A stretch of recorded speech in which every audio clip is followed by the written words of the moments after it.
11,440 కోట్ల ప్యాకేజ్ ఇవ్వడం అనేది అభినందించే విషయమే. కానీ ప్యాకేజ్ ఇచ్చి ఎవరికి ఉపయోగపడ్డారు? ఓన్లీ బ్యాంకులో మీరు గవర్నమెంట్ డబ్బు ఇచ్చారు, గవర్నమెంట్ పట్టుకెళ్లారు, కానీ కార్మిక వర్గానికి ఇవ్వలేదు, రా మెటీరియల్ కొనుక్కోవడానికి ఇవ్వలేదు. ఈ ప్యాకేజ్ ఇచ్చి కార్మికులు పొట్టగొట్టారు. 5,000 మంది కాంట్రాక్టర్లు ఇంటికి పంపించారు. బలవంతంగా సుమారు 1,600-1,700 మంది పర్మనెంట్ ఎంప్లాయీస్ అందరూ వీఆర్ఎస్ పంపించారు. 2019 రిక్రూట్మెంట్ లేదు. ఉన్నటువంటి కార్మికుడి మీద ఒక కార్మికుడు 3 నెలలు చేయాల్సిన పనిభారం పెరిగింది. ఈ విధంగా అన్యాయం చేస్తూ కార్మిక వర్గానికి ఆర్థిక మూలాల మీద దెబ్బతీసి సకాలంలో జీతాలు చెల్లించలేదు. ఇప్పటికి 430% జీతాలు ఇంకా పెండింగ్ ఉన్నాయి కంపెనీ దగ్గర. ఆగస్టు నెల జీతం ఎంతవరకు ఇవ్వలేదు.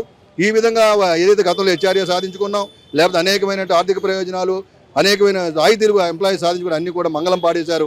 ఈ విధంగా కార్మిక వర్గాన్ని నట్టేట ముంచాలని ఈ కర్మాగారాన్ని సముద్ర తీరాన్ని ఏకైక కర్మాగారం, పెద్ద పరిశ్రమ, దీన్ని ఏదో విధంగా ప్రైవేట్ వాళ్ళకి అప్పచెప్పాలని ప్రయత్నం చేస్తున్నారు. మరి ఉన్నటువంటి ఎవరైతే ఎంపీలు అందరూ కూడా విశాఖపట్నం స్టీల్ ప్లాంట్ మైన్స్ కావాలని అనడం లేదు, కానీ ఆర్సిలర్ మిట్టాల్కి మైన్స్ ఇవ్వాలని అనడం చాలా హాస్యాస్పదం.